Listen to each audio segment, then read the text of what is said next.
கர்த்தர்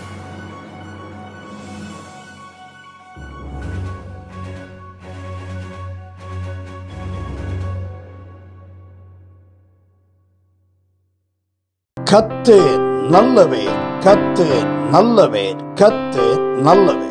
சங்கீதங்களின் புஸ்தகம் 2ஆம் சங்கீதம் 10வது வசனம்.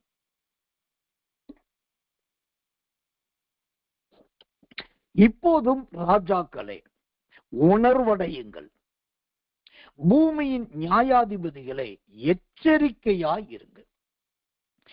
யார் எச்சரிக்கையாய் இருக்க வேண்டும்? யாருக்கு எச்சரிக்கையாய் இருக்க வேண்டும்? ஏன் எச்சரிக்கையாய் இருக்க வேண்டும்? எப்படி எச்சரிக்கையாய் இருக்க வேண்டும்? 4 விதத்துல இந்த எச்சரிப்பு நமக்கு சொல்லுங்கள். யார் எச்சரிக்கையாய் இருக்க வேண்டும்? யாருக்கு எச்சரிக்கையாய் இருக்க வேண்டும்? ஏன் எச்சரிக்கையாய் இருக்க வேண்டும்? எப்படி எச்சரிக்கையாய் இருப்பது? கர்த்தருடைய நாமத்துக்கு மகிமையும் கிருபையும் தயவும் உண்டாவதாக. முதலாவது ஒரு வித்தியாசமான எச்சரிக்கையை உங்களுக்கு நான் காண்பிக்கிறேன். உபாகமத்தின் புஸ்தகம் 2ஆம் அதிகாரம் 4வது வசனம். உபாகமம் 2:4. ஜனங்களுக்கு நீ கட்டளையிட வேண்டியது என்னவென்றால், சேயீரிலே குடியிருக்கிற ஏசாவின் புத்திரரான உங்கள் சகோதரரின் எல்லையை கடக்க போகிறீர்கள். அவர்கள் உங்களுக்கு பயப்படுவார்கள். நீங்கள் மிகவும் எச்சரிக்கையாய் இருங்கள். நீங்கள் மிகவும் எச்சரிக்கையாய் இருங்கள்.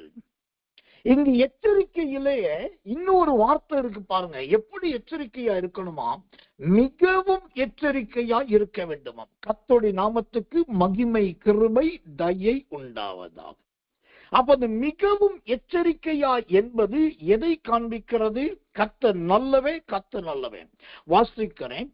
யோசுவாவின் புஸ்தகம் 23ஆம் அதிகாரம் 11வது வசனம். யோசுவா 23:11. ஆகையால் உங்கள் தேவனாகிய கர்த்தரில் அன்பு கூறும்படி உங்கள் ஆத்துமாக்களை குறித்து மிகவும் எச்சரிக்கையாயிருங்கள். அல்லேலூயா. சிஸ்டர், பிரதர், எச்சரிக்கையாயிருங்கள் என்கிற சொல்லுகிற வார்த்தையே பட்டயம் உருவி போகத்தக்கதான வார்த்தை போல் இருக்கிறது. ஆனால் உபாகமம் அந்த 2:4 சொல்லுகிறது மிகவும் எச்சரிக்கையா இருக்கணுமா? அப்போ எதுக்காக, எதை குறித்து எச்சரிக்கையா இருக்கணும்? அதைத்தான் இங்கு வாசிக்கிறோம். யோசுவா 23:11 உங்கள் ஆத்துமாக்களை குறித்து மிகவும் எச்சரிக்கையாயிருங்கள். அல்லேலூயா. அருமையான ஊழியக்காரர்களே, எனக்கன்பான விசுவாச ஜனங்களே, உங்களுக்கு ரகசியத்தை சொல்றேன். உங்களுக்கு 2 கை இருக்கு.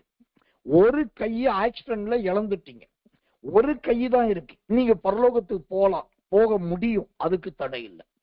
உங்களுக்கு 2 கண்ணு இருக்கு. ஒரு முள்ளு குத்திருச்சு, இல்லாட்டி குச்சி பட்டுச்சு, ஒரு கண்ணை யாரும் எடுத்துட்டாங்க. ஒத்த கண்ணு தான் இருக்கு. நீங்க பரலோகத்துக்கு போகலாம், கண்டிப்பா போக முடியும். 2 காது இருக்கு. இப்ப மல்கூச வெட்டின மாதிரி ஒரு காது எப்படி வெட்டுப்பட்டுச்சு, இப்ப ஒரு காது இல்லை. நீங்க பரலோகத்துக்கு போகலாம், போக முடியும். 2 கால் இருக்கு. யோசத்துல ஒருத்தர் பழி வாங்குறேன்னு சொல்லி ஒரு காலை வெட்டிட்டான். இப்போ ஒத்த கால் இல்ல, நீங்க பரலோகத்துக்கு போக முடியும், போகலாம். இப்ப நல்லா கவனிக்கணும். 2 இருக்கிற உறுப்புல 1 இழந்தா கூட பரலோகத்துக்கு போயிடலாம். ஆனா இந்த யோசுவா 23:11 சொல்ற மாதிரி ஆத்துமாவை இழந்துட்டீங்கன்னா பரலோகத்துக்கு போகவே முடியாது.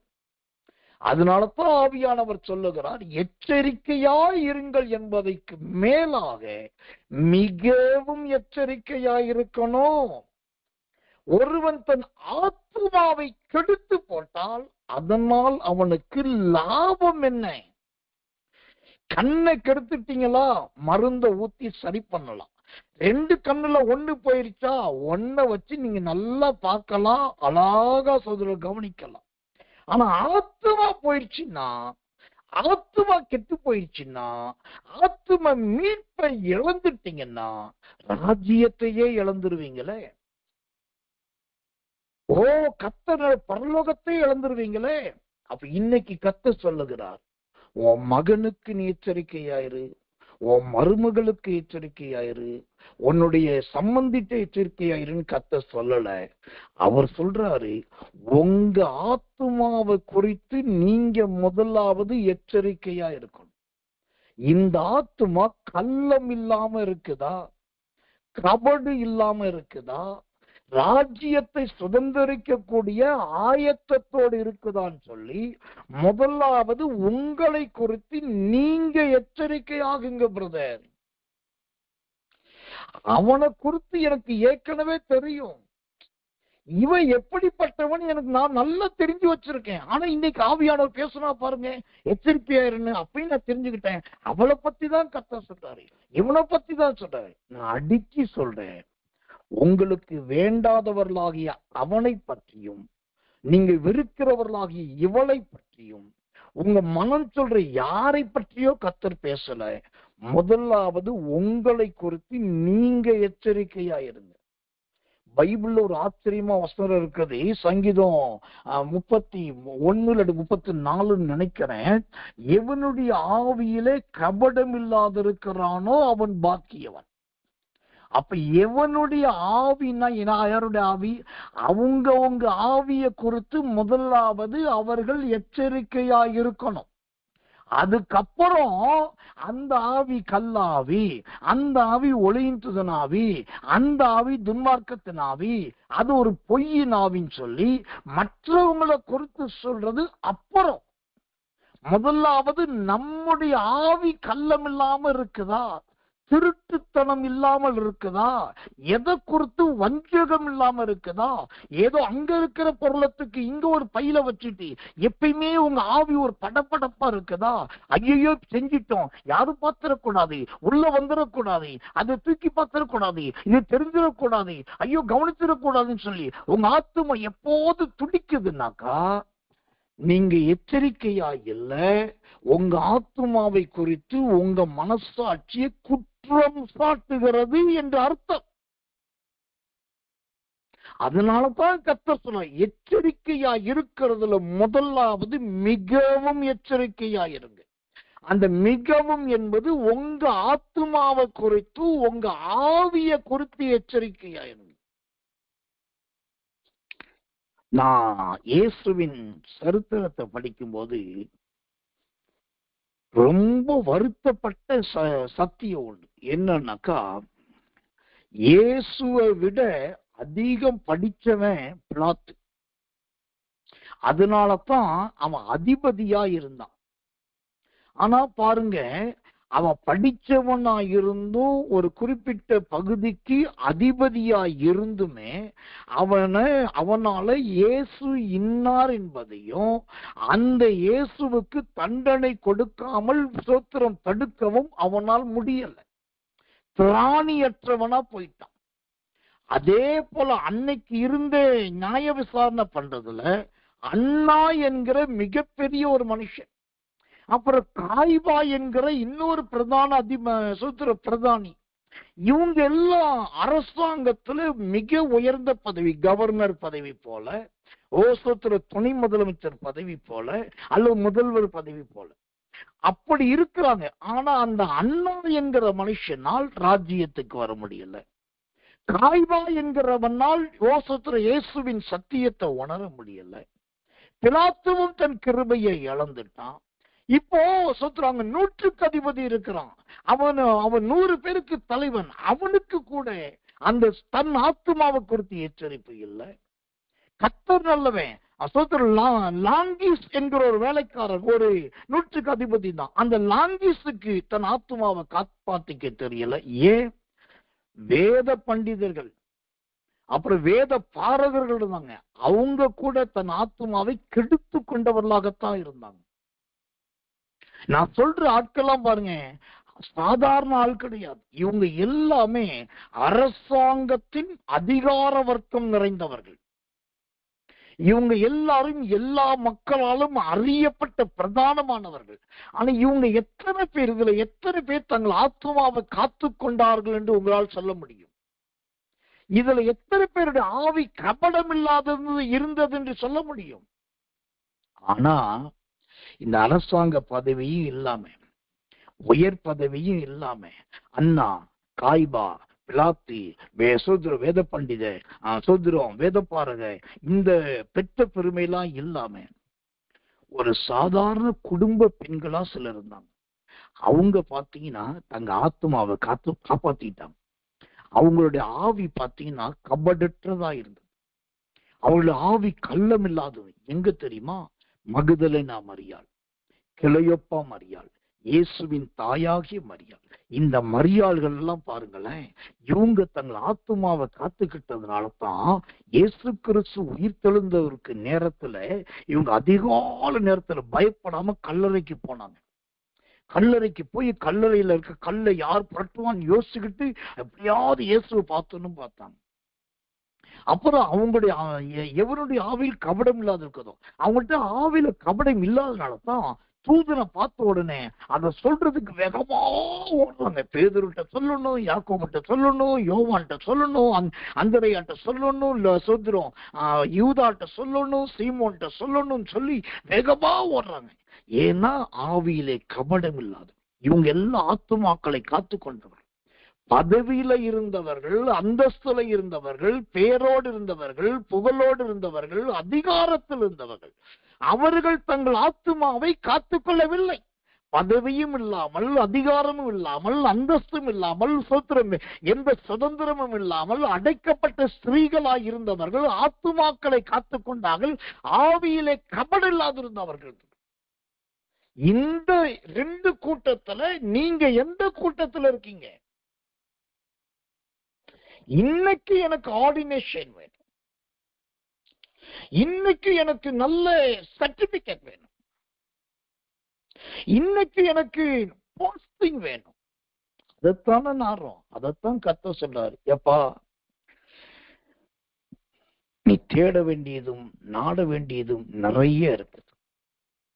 அதை விட்டுட்டு ஒரு எச்சரிக்கையே இல்லாம உன்னுடைய ஆத்மாவை குறித்து உனக்கு எச்சரிக்கை இல்லை, உன்னுடைய ஆவியை குறித்து உனக்கு எச்சரிக்கை இல்லை.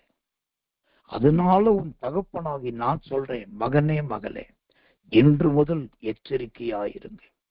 முதலாவது அவனை எச்சரிக்கணும், இவனை எச்சரிக்கணும், இப்படி எச்சரிக்கணும், அப்படி எச்சரிக்கணும் சொல்லி எல்லாரும் எச்சரிக்கிற வேலையே செய்யறதை விட்டுட்டு ஒரு நாளாவது உட்கார்ந்து உங்களை நீங்களே சோதித்து பாருங்க.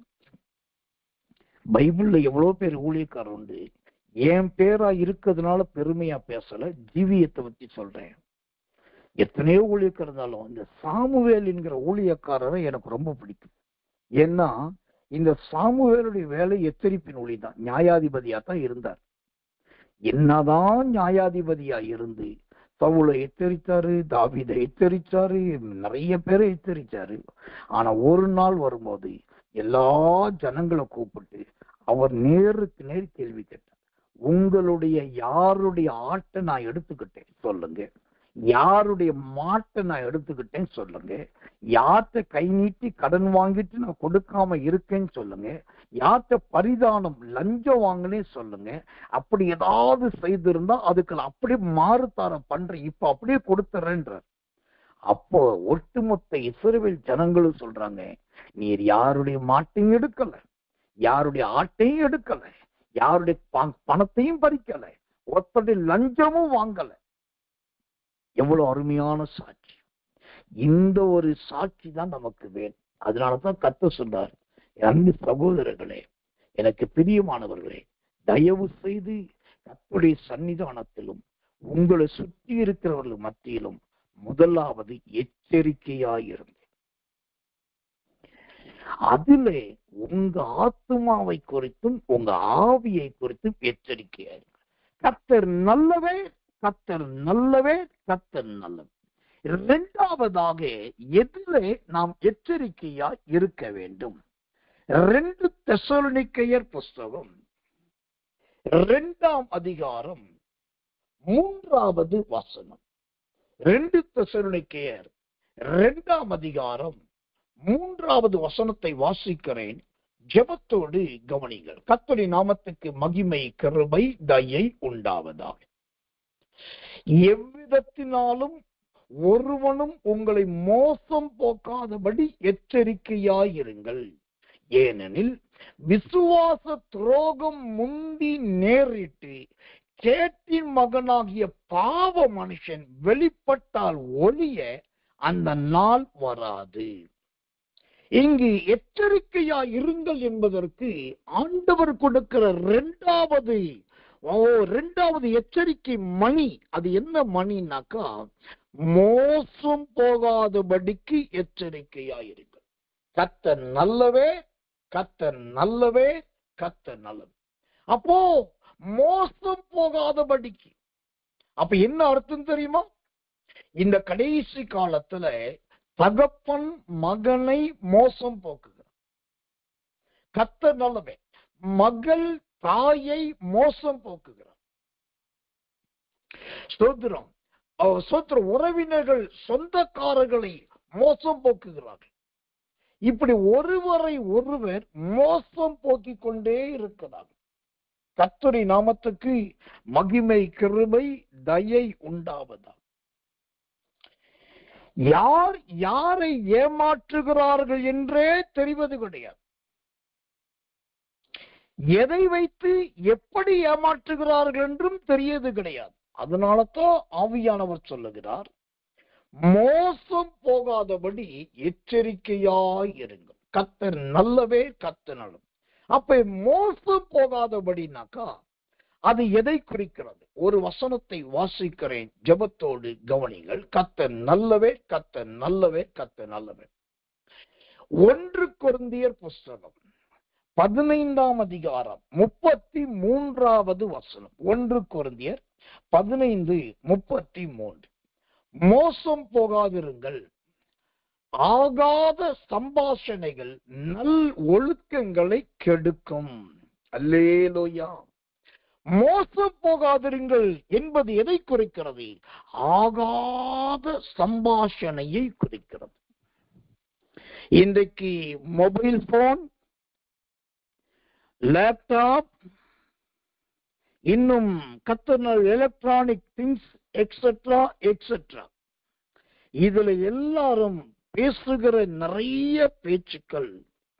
கர்த்தர் நல்லவே. இந்த வசனம் சொல்லுகிறபடி ஆகாத சம்பாஷணைகள் தான் நிறைய இருக்குது. சம்பாஷணைனா என்னங்க அர்த்தம்? சம்பாஷணைனா என்ன? சம்பாஷணை என்றால் என்ன அர்த்தம் தெரியுமா? ஏமா, உனக்கு தெரிஞ்சதை நீ சொல்லு, எனக்கு தெரிஞ்சதை நான் சொல்றேன். 2 பேரும் ஒருத்தருக்கு தெரிஞ்சதை சொல்லுவோம். அதுல எது பெஸ்ட், எது கரெக்ட், அதை நம்ம புடிச்சுக்குவோம். இதுக்கு பேர் தான் சம்பாஷணை. ஒருவருக்கு ஒரு விட்டு கொடுக்காம, ஒருவரை ஒரு தாக்குதல் பண்ணாம, ஒருவரை ஒரு குற்றம் சாட்டாம, நல்ல மன அபிப்பிராயத்துல தனக்கு தெரிஞ்ச அனுபவம், தனக்கு தெரிஞ்ச பக்குவம், தனக்கு தெரிஞ்ச காரியங்களை மனம் திறந்து சொல்றது. அப்புறம் அவங்க தனக்கு தெரிஞ்சதை எல்லாத்தையும் சொல்லும் போது அதை சந்தோஷமா ஏற்றுக்கொள்றது. இப்ப இவங்க பேசுறதை கேட்டு அவங்க மனம் நிரம்புது.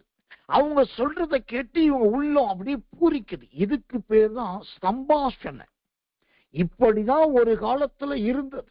யோவான் சுவிசேஷம் 4ஆம் அதிகாரத்துல இயேசுவுக்கும் சமாரிய ஸ்திரீக்கும் உள்ள சம்பாஷணை அப்படிதான் இருந்துச்சு. 1 ராஜாக்கள் 17ஆம் அதிகாரத்துல எலியாவுக்கும் சாரிபாத் விதவைக்கும் இருந்த சம்பாஷணை அப்படிதான் இருந்துச்சு. யோவான் சுவிசேஷம் 11ஆம் அதிகாரத்துல மரியாளுக்கும் இயேசுவுக்கு இருந்த சம்பாஷணை அப்படிதான் இருந்துச்சு. கர்த்தர் நல்லவே. அநேக நேரத்துல பேதுரு அன்பின் அப்போஸ்தலன் யோவான் பேசுறது, இயேசு பேசுவது ஆரோக்கியமான சம்பாஷணையா இருந்துச்சு. இதெல்லாம் நல்ல சம்பாஷணைகள். ஆனா அந்த அப்படி ஒருத்தர் மனம் பூரிப்பாகத்தக்கதா, உள்ளம் திருப்தியாகத்தக்கதா, அப்படி பண்ணின சம்பாஷணைகள் காலங்கள் மாறி அது கழுத போல தேஞ்சி அது கட்டெரும்ப கதையா ஆகி இப்ப அந்த சம்பாஷணைக்கு முன்னாடி என்ன வந்துருச்சு? ஆகாத சம்பாஷணை. ஒருத்தவங்க கெட்டு போனதை பத்தி பேசணும்னாக்கா இவங்க கெட்டு போறதே தெரியாத அளவுக்கு பேசிக்கிட்டே இருப்பாங்க. ஓ கர்த்தர் நல்லவர். அப்புறம் ஆவிக்கு ஒத்து வராதது உட்கார்ந்து பயங்கரமா பேசிட்டு இருக்குது. கர்த்தருக்கு பிரியமில்லாதத நிறைய பகிர்ந்து கொள்றது. இதனாலதான் ஆண்டவர் சொல்றாரு, ஓ கர்த்தர் நல்லவர், எச்சரிக்கையாயிருங்க. எதுல எச்சரிக்கை? மோசம் போகாதபடி எச்சரிக்கணும். எதுல மோசம் போகக்கூடாது? ஆகாத சம்பாஷணை, தேவையில்லாத சம்பாஷணை. கர்த்தர் நல்லவே. அப்போ இந்த சூத்திரம் மோசம் போகாதபடிக்கு எச்சரிக்கைன்னா ஆகாத சம்பாஷணை. சரி, ஒருவேளை இந்த ஆகாத சம்பாஷணை நீங்க தொடர்றீங்க, கண்டினியூ பண்றீங்க, ஏன்னா உங்களால முடியல, அதை நிறுத்த முடியல, தடுக்க முடியல, ஜெயிக்க முடியல, விட முடியல, ஏதோ ஒரு மெசோத்திரம், ஒரு விதமான கஷ்டம். இப்ப அந்த ஆகாத சம்பாஷணை விடலன்னு வச்சுக்கோங்களேன், அதோடைய ரிசல்ட், அதோட ஃபீட்பேக் என்ன ஆகும் தெரியுமா? ஆகாத சம்பாஷணையுடைய விளைவை பாருங்க.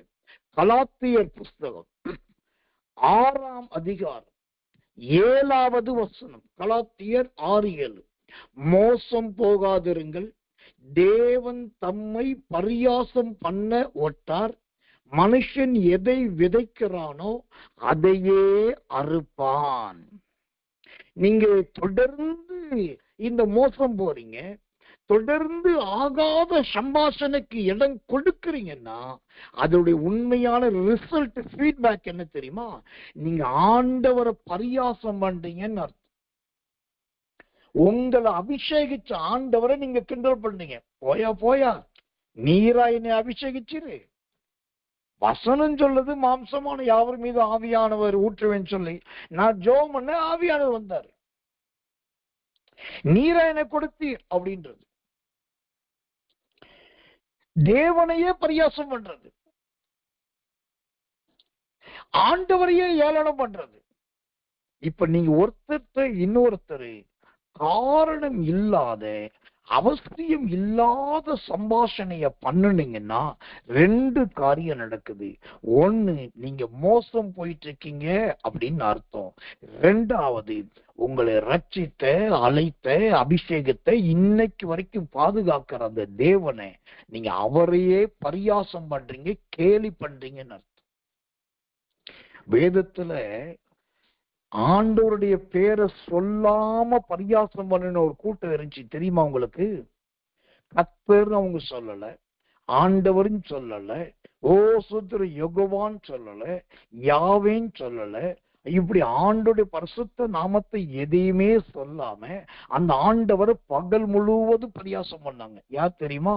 1 ராஜாக்கள் 18ஆம் அதிகாரத்துல கர்மேல் பர்வதத்துல எடுத்துக்கொள்ளுங்க.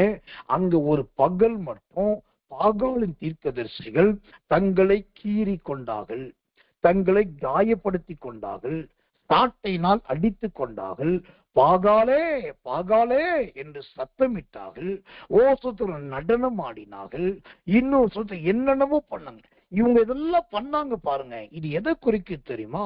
அவங்க தங்க பாகால்களை கூப்பிட்டது கிடையாது. எதிர்த்தாப்பட தேவ மனுஷன் நிக்கிறார் பாருங்க, எலியா. அவரு நினைச்சா மலைய வர வைப்பாரு, நினைச்சா மலைய நிக்க வைப்பாரு. தெரியும் அந்த தேவன் தான் உண்மையான தேவன் தெரிஞ்சிருந்தோம் அந்த தேவனுடைய நாமத்தை நான் சொல்ல மாட்டேன். அந்த யெகோவான்ற பேரு எனக்கு கெட்ட பேரு, கெட்ட வார்த்தை. யாவைன்னு சொன்னா அது ஒரு அசிங்கம், அதனால சொல்ல மாட்டேன்னு சொல்லிட்டு யெகோவாவை சொல்லாம, யாவைய சொல்லாம, கர்த்தரை சொல்லாம, தேவன் சொல்லாம, ஆண்டவர் சொல்லாம பாகாலும் கூப்பிட்டாங்க. ஒரு தெய்வமே என்று கூப்பிட்டாங்க. இது எல்லாம் யாரு கேளனம் பண்ணது? அதே இடத்துல அசைவாடி கொண்ட கர்த்தரை ஏளனம் பண்ணினது. ஆண்டவரை ஏளனம் பண்ணாங்க. விளைவு என்ன தெரியுமா? ஆகாத சம்பாஷணைக்கு இடம் கொடுத்தாங்கல்ல. பாகாலை வாழ்ந்தாங்க, அக்கினி இறக்குனாங்க, பற்ற வையினாங்க, எரியட்டும்னாங்க. இப்ப இறங்கு இறங்குன்னு கத்துனாங்க. இந்த ஆகாத சம்பாஷணை பண்ணாங்க பாத்தீங்களா? அதோட விளைவு என்ன தெரியுமா? அந்த 480 பாகால் தீர்க்கதரிசிகளை எலியா கீழே கூட்டு போய் ஒரு ஆற்றண்டையில் வச்சு அத்தனை வெட்டி கொண்டுட்டான். இப்ப நல்லா தெரிந்து கொள்ளுங்க, மோசம் போகாதிருங்கள், எச்சரிக்கையாயிருக்க வேண்டியது. 2வது இதுல மோசம் போகாதபடிக்கு எச்சரிக்கையாயிருப்பது. மோசம் போகாதிருப்பது என்றால் என்ன? ஆகாத சம்பாஷணையை நிறுத்துவது, ஆகாத சம்பாஷணை குறைப்பது. ஒருவேளை அதை நிறுத்தல, அதை குறைக்கலனாக்கா நல்லவே நீங்க தேவனையே தூஷணம் பண்றீங்கன்னு அர்த்தம். உங்க ஆண்டவரை நீங்க ஏளனம் பண்றீங்கன்னு அர்த்தம். இதோட விளைவு என்ன ஆகும் தெரியுமா? கடைசியில நம்மளை ஜீவனை சாக கொடுக்க வேண்டியது வந்து. ஏன் தெரியல. நல்ல ஒரு சம்பவத்தை சொல்லிடுறேன். இன்னைக்கு ஏன் ஆவில நடத்தப்பட்டதை சொல்லிடுறேன். இன்னைக்கு காலையில ஜெபம் பண்ணிட்டு உட்காந்து சாப்பிட்டுட்டு இருக்கும்போது திடீர்னு சம்பந்தமே இல்லாம ஒரு காரியம் என்னுடைய நினைவுக்கு வந்தது. தேவனதை நினைவுபடுத்தி என்னன்னாக்கா, ஒரு சபை போதகர், அவருக்கு இன்னொரு சுவிசேஷகர், அந்த சுவிசேஷகர் போய் என்னை பத்தி அவர்கிட்ட சொல்லியிருக்காரு. இப்படி விருதுநகர் ஒரு ஐயா இருக்காரு, அவர் இப்படி பைபிள் டீச் பண்ணுவாரு, இவர் அழகா ப்ராபசி பண்ணுவாரு, 2வது ஒரு நல்ல சபைகள் வச்சிருந்தவரு, நீங்க கூப்பிடுங்கன்னு சொல்லி என்னை பத்தி ரெக்கமெண்ட் பண்ணிருக்காரு. அதை கேட்டுவிட்டு அந்த போதகர் என்னை மீட்டிங் கூப்பிட்டாரு. நானும் என் மூத்த மகனும் மீட்டிங் போயிருக்கிறோம். 3 நாள் மீட்டிங். 3 நாளும் கர்த்தருடைய வார்த்தையை பேசணும், தேவனுடைய எச்சரிப்பு சொன்னோம், தேவனுடைய ஆலோசனையை சொன்னோம். கர்த்தர் கொடுத்த ஊழியத்தை உண்மையும் உத்தமமா செம்மையா நாங்க நிறைவேற்றி முடிச்சோம். திரும்பி வரும்போது அவர்கிட்ட இருந்து பெரிய ஒரு பரிதானமோ எதையும் நான் எதிர்பார்க்கவும் இல்லை. வந்தாச்சு, வந்துட்டு திருப்தியா சோத்திரம் வந்து அசது நல்லா படுத்துங்கச்சு. மறுநாள் காலையில பாத்தீங்கன்னா அந்த போதகர்கிட்ட இருந்து எனக்கு ஒரு போன் கால் வருது. அதுவும் புது நம்பரு, லேண்ட்லைன்ல இருந்து வருது. சரி, நான் உடனே அட்டன் பண்ணிட்டேன். அட்டன் பண்ண உடனே அந்த போதகர் என்னென்னமோ சொல்றாரு. நீங்க வந்தீங்க, நீங்க ஊழியத்தை மட்டும் செய்யல, நீங்க அதை பண்ணிட்டீங்க, இதை பண்ணிட்டீங்க, இப்படி பேசிட்டீங்க, அப்படி பேசிட்டு பயங்கரமா என்னென்னமோ அப்பட்டமான பழிகளை சுமத்துறாரு, அப்பட்டமான குறைகளை சுமத்திட்டு இருக்காரு. அதை கேட்க கேட்க கேட்க கேட்க என்னுடைய ஆவியில ஒரு விதமான எரிச்சல் உண்டாகுது. அவரை வெட்டிடலாமா, குத்திடலாமா, கொலை பண்ணிடலாமா, இல்லாட்டி இப்பயே நேர கமிஷனர் ஆபீஸ்ல போய் இந்த ரெக்கார்டிங் அப்படியே கொடுத்துடலாமான்னு கூட தெரியும். எனக்கு ஆதங்கம் அப்படி வருது. ஆனாலும் நான் ஒரு ஊழியக்காரன், நான் அதை எதுவுமே செய்ய மாட்டேன், செய்யவும் கூடாது. அப்போ உடனே நிதானமா பொறுத்து இருந்தேன். ஆனா மனசு தாங்கல. நான் நேர கார் எடுத்துக்கிட்டு அந்த மீட்டிங் நடக்கிற இடத்துக்கு நேர திரும்ப போயிட்டேன். அவர் பேசி முடிச்சு கொஞ்ச நேரத்துல நான் கார் எடுத்து அவர் வீட்டு வாசல் நிப்பன்னு அவர் நினைக்கவே இல்லை. அங்க போயிட்டு ரொம்ப சாந்தமா, ரொம்ப பொறுமையா, என்ன நடந்தது, ஏன் இப்படி போன் பண்ணீங்க, இதெல்லாம் சொன்னீங்கன்னு கேட்கிறேன். அவரோட மனைவி, அவரோட மக, அவங்க அம்மா மற்ற ஒரு விசுவாசி அப்படி back back back back பேக்னு முழிக்கிறாங்க.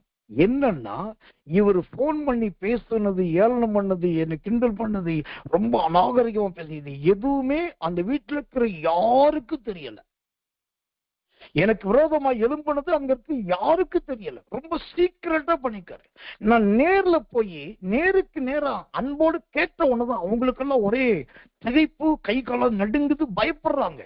Pastor இப்படி என்ன சொல்றீங்க, ஐயோ நீங்க இப்படி கோவப்படக்கூடாது, இப்படி இது பண்ணக்கூடாது, முதல்ல உட்காருங்க, நீ உங்களுடைய வருத்தம் எங்களுக்கு வேண்டாம் அப்படின்றாங்க. ரொம்ப சைலண்ட். கடைசி அவர் என்ன பண்றாரு தெரியுமா? பயங்கரமான குற்றச்சாட்டுகளை சொல்லி அந்த இடத்துல தன்னை நீதிமானா காட்டணும்னு சொல்லி அந்த ஊழியத்தில் நடக்காதத அப்பட்டமான முறையில் சொன்னார். நான் கையில வச்சு பைபிள் எடுத்துட்டு அவர்கிட்ட ஒன்னே ஒன்று சொன்னேன், நான் கர்த்தர் என்ன அனுப்புனாரு, நான் வந்துட்டேன், நியாயத்தை கேட்டுட்டேன். இங்க நீதியும் இல்லை நியாயமும் இல்லை. நீதி ஸ்தலத்தில் அநீதியையும் நியாயஸ்தலத்தில் அநியாயத்தை கண்டேன் இருக்கு. இங்க அதான் நடக்குது. உங்களை கர்த்தர் பார்ப்பார் அப்படின்னு சொல்லிட்டு நான் பேசாம கார் எடுத்துட்டு வந்துட்டேன். அவங்களுக்கு விரோதமா எந்திரிக்கல, வெளியில போல. மற்ற உடனே ரெக்கமெண்ட் பண்ண ஊழியக்காரரை கூப்பிட்டு சொன்னேன். அவரு சொன்னாரு, பாச ஒண்ணும் வேண்டாம், நீங்க தயவு செய்து இப்போ புறப்பட்டு திரும்ப வாங்க, நம்ம 2 பேர் போவோம். அந்த கமிஷனர் ஆபீஸ்ல நானும் வர்றேன், ரிப்போர்ட் பண்ணுவோம். நான் அதெல்லாம் பண்ண மாட்டேன், அமைதியா இருந்தேன். வந்துட்டு தேவ சமூகத்துலதான் உட்கார்ந்தேன். கர்த்தர் நல்லவன், ஆண்டு சமூகத்தில் அழுதேன். அப்போ ஒரே ஒரு வசனத்தை ஆண்டு எனக்கு கொடுத்தார், அகோரமான நோயினால் அவன் வாதிக்கப்படும், அகோரமான நோயினால் அவன் வாதிக்கப்படுவான். அந்த 1 லைன் ஆன்சரை கர்த்தர் கொடுத்தார். அது கிடைச்ச உடனே எனக்கு ஆண்டவர்கிட்ட இருந்து ஏதோ ஒரு தங்க கதவின் திறவுகள் கிடைச்ச மாதிரி ஆயிடுச்சு. அப்படியே கர்த்தர்கிட்ட சாற்றிட்டு அமைதியா இருந்தேன். நடந்த சம்பவம் அடுத்து 1.5 மாசம் கூட இல்லை. அந்த ஊழியக்காரர் நல்ல இளவட்டமா நல்லா இருந்த ஜெகஜாண்டிக்கா இருந்தவர் காரணமே இல்லாம இறந்துட்டார்.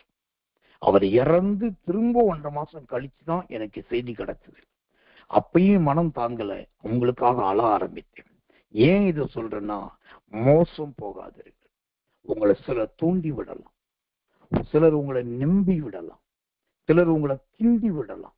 நீங்க இதை கேளுன்னு சொல்லலாம், இதை போய் பேசுன்னு சொல்லலாம். உனக்கு கொஞ்சமாவது சூடு சொரணம் இருக்குதா, உனக்கு உடம்புல ரத்தம் ஓடுதா, வேற என்ன ஓடுது, நீயும் மனுஷன் தானே, உனக்கு கொஞ்சமாவது மனசாட்சி இருக்குதா, ஆண்டவர் பாப்பார், சரிதான், அவர் பாக்குறப்ப பாக்கட்டும், நீ போய் மானத்தை இழக்காத கேட்டுவா இப்படின்னு சொல்லி உங்களை தூண்டி விட்டு கிண்டி விட்டு ஏவி விட்டு பண்ணுவாங்க. ஆனா ஒண்ணு சொல்றேன், அப்படிப்பட்ட மோசம் போக்குகிறவர்களுக்கு எனக்கன்பானவர்களே, தயவு செய்து இடம் கொடுக்காதீங்க. அப்படி இடம் கொடுத்தாக்கா இந்த 1 Corinthians 15:33 சொல்லுகிறபடி அது ஆகாத சம்பாஷணையில தான் போய் முடியும். கலாத்தியர் 6:7 சொல்லுகிறபடி அது தேவனையே பரியாசம் பண்ணுவதா முடியும். கடைசியில் அது நீங்க தான் கர்த்தர் தண்டிக்கப்படுவீங்க. அப்ப இங்க செய்ய வேண்டிய காரியம் என்ன? கர்த்தர் நல்லவே, கர்த்தர் நல்லவே. நாம் சொல்கிறோம், தேவனுக்கு முன்பாக எல்லாவற்றையும் சகித்து இப்படிப்பட்ட மனிதர்களுக்கு விலகி இருப்பது ரொம்ப நல்லது, தூரமா இருப்பது நல்லது. அப்போ இந்த ஆண்டவர் சொல்கிறோம், மோசம் போகாதிருங்கள். முதலாவது மிகவும் மன்னிக்கணும், ஆண்டவர் எச்சரிக்கையா இருங்கள். முதலாவது மிகவும் எச்சரிக்கையா இருங்கள். எதுல மிகவும் எச்சரிக்கையா இருக்கணும்? உங்க ஆத்துமாவை கெடுத்து போடாதபடி எச்சரிக்கையா இருக்கு. எவனுடைய ஆவியிலே கபடம் இல்லாதிருக்கிறார்களோ அவர்கள் பாக்கியவான்கள். உங்க ஆவியை குறித்து நீங்க எச்சரிக்கையா இருக்கு. உங்க ஆத்துமாவை குறித்தும் உங்க ஆவியை குறித்து எச்சரிக்கை. 2வது, மோசம் போகாதபடி எச்சரிக்கையா இருக்கு. பைபிளை வச்சுதான் உங்களை ஏளனம் பண்ணுவாங்க, சத்தியத்தை வச்சுதான் உங்களை தூண்டி விடுவாங்க. அந்த பார் யோசுவா பட்டயத்தை எடுக்கலையா, சாமுவேலே பட்டயத்தை எடுத்து ராஜாக்களை கொன்னாரா இல்லையா? ஆண்டவர் சொன்னார்ல கெட்செமனே தோட்டத்துல 2 பட்டயம் வேணா, 1 பட்டயம் போதும்னு சொன்னார்ல, அவரே பட்டயத்தை எடுக்க சொன்ன. நீ என்ன இருக்குன்னு சொல்லி தூண்டி விடுவார்கள், கிண்டி விடுவார்கள், ஏவி விடுவார்கள். நீங்க தகராறு பண்றதை பார்க்க ஆசைப்படுவார்கள். ஆனா அந்த மோசம் போக்குகிற பேலியாளின் மக்களுக்கும், அந்த மோசம் போக்குகிற கர்த்தரல்லவர் சண்டாளர்களுக்கும், அந்த மோசம் போக்குகிற அநியாயமான அந்த மனுஷனுக்கும் நீங்கள் இடம் கொடுக்காதபடி எனக்காக கர்த்தர் யுத்தம் பண்ணுவார், எனக்காக கர்த்தர் எழுந்து நிற்பார். நான் சகிப்பேன், நான் தாங்குவேன், நான் பொறுத்து கொள்ளுவேன். இனி இப்படிப்பட்ட மனிதர்களுக்கு நான் எச்சரிக்கையாய் இருப்பேன் என்று சொல்லி ஆண்டவரை மட்டும் பிடித்திருங்க, ஆண்டவர் மட்டும் பிடிச்சு உறுதியாயிருங்க. கர்த்தர் நல்லவை. நிச்சயமா சொல்றேன், இந்த எச்சரிக்கையா இருங்கள் என்று சொன்ன கர்த்தரே உங்க பக்கத்துல நின்று எந்த தீமையும் வராதபடி எச்சரிக்கையாய் உங்களை காத்துக்கொள்ளும், எச்சரிக்கையாய் உங்களை நடத்துவார். இப்ப நம் கண்களை மூடி செபிக்க போறோம். அதுக்கு முன்பா ஒரே ஒரு வசனத்தை, எனக்கு ஆண்டவர் கொடுக்கிற அழகான ஒரு வசனத்தை சொல்லிட்டு நான் ஜெபிக்க விரும்புறேன். இந்த வசனத்தை வச்சு நான் ரொம்ப விளக்கம் கொடுக்க விரும்பல. ஆனா அந்த வசனத்தை மட்டும் உங்களுக்கு ஆண்டுடைய கிருபையினால காண்பிச்சு வர்றேன். 2 யோவான் புஸ்தகம் 8வது வசனம், 2 யோவான் 8 வாசிக்கிறேன். உங்கள் செய்கைகளின் பலனை இழந்து போகாமல் பூரண பலனை பெறும்படிக்கு எச்சரிக்கையாயிரும். ஊழியக்கார சகோதரியே, உங்க செய்கையின் பலனை கடைசி காலத்துல இழந்துடாதீங்க. இன்னொன்னு, உங்களுக்கும் சரி எனக்கும் சரி இன்னும் கொஞ்சம் காலம்தாங்க இருக்குது. இன்னும் கொஞ்சம் காலம்தான் இருக்குது. நேற்றைக்கு ஒரு நியூஸ் பார்த்தேன். ஒரு மனுஷன் சொப்பனம் பார்த்து சொப்பனத்திலேயே சொல்லுவான உலகத்துல எந்த நாட்டுல எந்த தேதியில என்ன நடக்கும். அந்த மனுஷன் சொல்லி இருக்கிறான், வர்ற ஜூலை மாசம் 5ஆம் தேதி ஜப்பானுக்கு மிகப்பெரிய ஒரு அழிவு இருக்குன்னு சொல்லியிருக்கான். 2025 ஜூலை மாசம் 5ஆம் தேதி ஜப்பான் அழியக்கூடிய அளவுக்கு மிகப்பெரிய ஒரு அழிவு வரப்போகுது. அதனால இன்னைக்கு ஜப்பானே கலங்கி போயிருக்கு. ஒருத்தருடைய சொப்பனத்தை கேட்டு ஒரு நாடு கலங்குது. ஆனா இன்னைக்கு நிறைய பேருக்கு தேவனை குறித்த பயம் இல்லை, வேதத்தை குறித்த கலக்கம் இல்லை. ஆனா இங்கு அந்த 2 யோவான் 8 சொல்லுகிறது, உங்க செய்கைகளின் பலனை இழந்து போகாதீங்க. கர்த்தர் கொடுத்த ரட்சிப்பு சாதாரணமானதல்ல. ஆண்டவர் கொடுத்த ஊழிய அழைப்பு சாதாரணமானதல்ல. ஆண்டவர் கொடுத்த மனம் திரும்புதல் சாதாரணமானதல்ல. உங்களை நம்பி பழைய ஏற்பாட்டில் 1107 பக்கமும் புதிய ஏற்பாட்டில் 355 பக்கங்களும் உள்ள ஒரு மிகப்பெரிய வேதத்தை உங்களை நம்பி கொடுத்திருக்கிறாரு. அது சாதாரணமான அல்ல. அந்த அந்த கிரியையின் பலனை இழந்துடாதீங்க. அவ்வளவு பெரிய வேதத்தை இழந்துடாதீங்க. அப்ப என்ன செய்யணும்? உங்களோட பூரண பலனை பெறும்படிக்கு எச்சரிக்கையாயிருக்கு. எதை இழந்தாலும் பரவாயில்ல, யாரை இழந்தாலும் பரவாயில்ல, தேவனை இழந்துடக்கூடாது, தேவனுடைய வேதத்தை இழந்துடக்கூடாது, தேவனுடைய ராஜ்யத்தை இழந்துடக்கூடாது. நாம் இழக்கக்கூடாதது 3. ஒன்று, தேவனை இழந்துடக்கூடாது. 2வது, வேதத்தை இழந்துடக்கூடாது. 3வது, தேவனுடைய ராஜ்யத்தை இழந்துடக்கூடாது. எச்சரிக்கையாயிருங்க. கண்களை மூடி ஒப்பு கொடுத்து எல்லாரும் கர்த்தரை ஸ்தோத்திரம் பண்ணுவோம். இயேசுவின் நாமத்தினாலே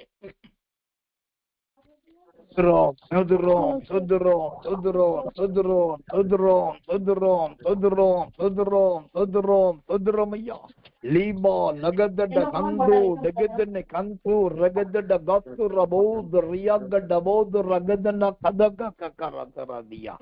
எல்லாரும் ஸ்தோத்திரம் பண்ணுங்க. ஆண்டவரே, எச்சரிப்பின் எக்காலத்தை எங்க காதுகளில் ஊதி நீரே உமக்கு ஸ்தோத்திரம். எச்சரிப்பின் எக்காலத்தை என் சத்தத்தை துணிக்க பண்ணி நீரே உமக்கு ஸ்தோத்திரம். யாருக்கு எச்சரிக்கையா இருக்க வேண்டும்? எதற்கு எச்சரிக்கையா இருக்க வேண்டும்? எப்படி எச்சரிக்கையா இருக்க வேண்டும்? ஏன் எச்சரிக்கையா இருக்க வேண்டும் என்பதை இன்றைக்கு ஆணித்தரமாய் விளங்க காட்டினதற்காக ஸ்தோத்திரம். ஆமாண்டவரே, ஆகாத சம்பாஷணைக்கு இடம் கொடுக்கிறவர்களாய் நாங்கள் இராதபடி எச்சரிக்கையா இருக்க உதவி செய்யும். மோசம் போக்குகிறவருக்கு எங்களை விற்று போடாதபடிக்கு நாங்கள் எச்சரிக்கையா இருக்க எங்களுக்கு உதவி செய்யும். எங்கள் ஆவியை குறித்து நாங்கள் எச்சரிக்கையா இருக்க உதவி செய்யும். எங்க ஆத்துமாவை குறித்து எச்சரிக்கையா இருக்க உதவி செய்யும் ஐயா. ஸ்தோத்திரம், ஸ்தோத்திரம், ஸ்தோத்திரம், ஸ்தோத்திரம் ஐயா, ஸ்தோத்திரம் ஐயா, ஸ்தோத்திரம் ஐயா. ஆமென், ஆமென். நாம் ஜெபிப்போம். அன்புள்ள நல்ல பரமபிதாவே, நல்லருமையான இந்த ராத்திரி வேளையில் சங்கீதம் 2ஆம் அதிகாரம் 10வது வசனம் சொல்கிறது, எச்சரிக்கையாய் இருங்கள் என்று சொல்லி கர்த்தர் 3 எச்சரிப்பை எங்களுக்கு காண்பித்திருக்கு. ஒன்று, மிகவும் எச்சரிக்கையாயிரும். இரண்டாவது, மோசம் போகாதபடி எச்சரிக்கையாயிரும். மூன்றாவது, பலனை இழந்து போகாமல் பூரணமாகும்படி எச்சரிக்கையாயிருங்கள். கர்த்தர் பகிரங்கமாய் பேசியிருக்கிறார். இந்த வார்த்தை கேட்டவர்களாய் அல்ல, இதை அப்படியே அனுபவிக்கிறவர்களாய், சுதந்திரிக்கிறவர்களாய், ஒவ்வொரு காரியத்திலும் எச்சரிக்கையா என்று தப்பி போகிறவர்களாய் எல்லாரையும் காத்துக்கொள்ளும். இந்த இரவிலே உடைய வருகை இருந்தால் உடைய பிள்ளைகள் எச்சரிக்கையாய் எடுத்துக் கொள்ளப்பட, அழைத்துக் கொள்ளப்பட ஆயத்தப்படும். உடைய வருகை தாமதிக்குமானால் நாங்கள் அதிகாலை அன்றே இருட்டோடே போராட்ட ஜெபத்தில் கலந்து கொண்டு இன்னும் 14 வசனத்தினால் எங்களை பட்டை தீட்டிக் கொள்ள, இன்னும் ஸ்தோத்திரத்தினால் எங்களை உருவின பட்டயமாய் மாற்றிக்கொள்ள, இன்னும் ஜெபத்தினால் கருக்குள்ள தேவ சத்தியம் என்னும் பட்டயமே எங்களை ஏற்படுத்திக் கொள்ள கர்த்தர் உதவி செய்யும். ஒரு வார்த்தைக்கு ஒப்புக் கொடுக்கிறோம். இயேசுவின் ரத்தத்தியோ இயேசுவின் நாமத்தில் ஜெபிக்கிறோம். ஜெபம் கேளும் ஜீவனுள்ள நல்ல பிதாவே. ஆமென், ஆமென், ஆமென். எல்லாரும்